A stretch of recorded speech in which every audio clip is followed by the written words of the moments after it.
Setiap manusia menginginkan surga ketika hari akhirat nanti. Setiap apa yang kita inginkan harus ada usaha, kesabaran, dan perjuangan agar apa yang kita inginkan bisa tercapai. Ada beberapa sifat yang dapat membuat manusia tidak bisa merasakan kenikmatan surga di akhirat nanti. Sebelum kita lanjut, jangan lupa subscribe, like, dan komen agar mendapatkan video terbaru dari kami. Dan tonton sampai selesai agar kita diberikan kemudahan dalam menjalankan ibadah kepada Allah. Orang-orang yang diharamkan masuk surga. Yang pertama, orang yang kikir. Tidak akan bersatu kikir dan iman di dalam hati seseorang. Apabila iman sudah baik, maka kikir akan hilang. Dan apabila dia seorang yang kikir berarti imannya sedang tidak baik-baik saja. Orang kikir adalah mereka yang sangat berat mengeluarkan harta, bahkan untuk keperluan penting atau membantu orang yang membutuhkan. Dalam pandangan Islam, sifat kikir adalah akhlak yang tercela karena bertentangan dengan nilai-nilai kebersamaan, kepedulian, dan gotong royong yang dijunjung tinggi dalam budaya kita. Padahal, berbagi rezeki itu bukan membuat miskin, justru membuka pintu keberkahan dari Allah Subhanahu wa Ta'ala. Ciri-ciri orang kikir bisa dikenali dari sikapnya yang enggan bersedekah, meski hartanya berlimpah. Mereka takut hartanya berkurang jika memberi, lebih mementingkan tabungan dan kekayaan pribadi dibanding membantu sesama. Bahkan kadang pura-pura tak mampu agar tidak diminta bantuan. Sifat ini membuat hati jadi keras, hubungan sosial renggang, dan menjauhkan diri dari rahmat Allah. Padahal Al-Quran dengan tegas mencela sifat kikir dan memuliakan orang yang dermawan. Dalam kehidupan bermasyarakat, orang yang suka memberi selalu lebih dihormati dan dicintai. Karena itu sifat kikir harus dilatih untuk dihilangkan. Salah satunya dengan membiasakan diri bersedekah, walau hanya sedikit. Sebab di balik sedekah yang kecil, ada pahala besar dan ketenangan batin yang luar biasa. Yang kedua, beribadah bukan karena Allah. Poin yang ini sangat membuat rugi manusia di akhirat nantinya. Di dunia adalah tempat mencari amal sebanyak mungkin. Sebagian manusia sanggup melakukannya, dan sebagiannya lagi tidak sanggup. Bagi mereka yang sanggup melakukannya, adalah anugerah dari Allah yang harus disyukuri dengan besar. Tetapi apabila amalan yang dikerjakan itu bukan untuk Allah, maka rugilah setiap usaha di dunia.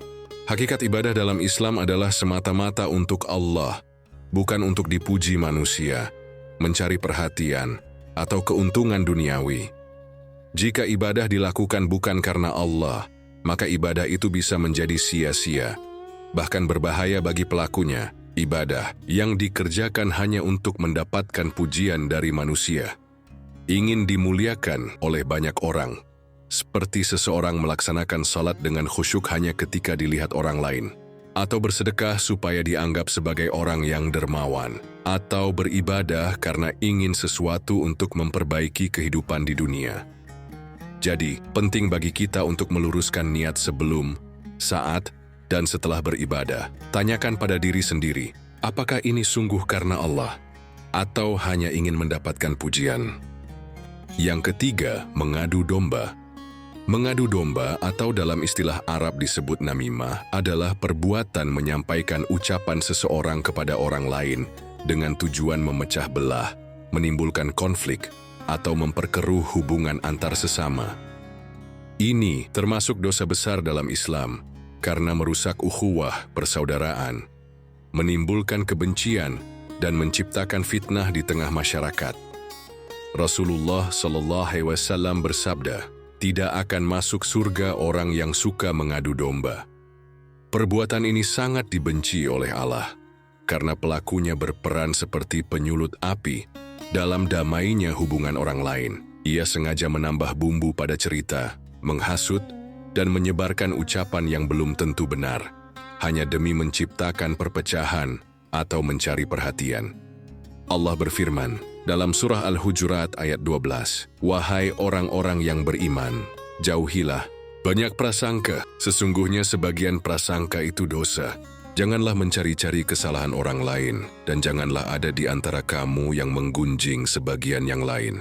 Allah melarang kita berprasangka buruk, mencari-cari kesalahan orang lain, dan bergunjing. Semua ini adalah pintu-pintu awal yang bisa mengarah pada adu domba. Maka dari itu, seorang Muslim yang baik harus menjadi penenang, bukan pemanas, menjadi penyambung, bukan pemutus. Islam adalah agama yang damai. Jangan sampai gara-gara kita Islam agama yang mengerikan. Yang keempat, hasad atau iri dan dengki. Hasad adalah perasaan iri dan dengki ketika melihat orang lain mendapat nikmat dan berharap nikmat itu hilang dari orang tersebut. Dalam Islam, hasad termasuk penyakit hati yang sangat berbahaya karena bisa merusak iman dan menghapus amal kebaikan. Hasad tidak hanya membuat seseorang gelisah, tapi juga bisa mendorongnya berbuat buruk kepada orang lain, baik dengan lisan, tindakan maupun doa-doa yang tidak baik.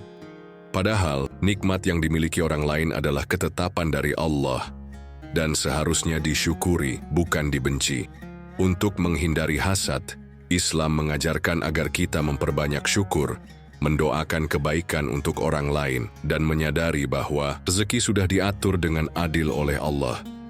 Membaca doa dan zikir, serta menjaga hati, juga menjadi cara untuk menenangkan jiwa dari perasaan iri. Setiap Muslim laki-laki dan perempuan diwajibkan untuk mencari ilmu agama. Ilmu agama obat penyakit yang telah kami sampaikan tadi. Bila tidak ada ilmu agama dalam dirinya, maka tidak ada kebaikan dalam hatinya. Semoga kita diberikan kesadaran di segala aspek kehidupan.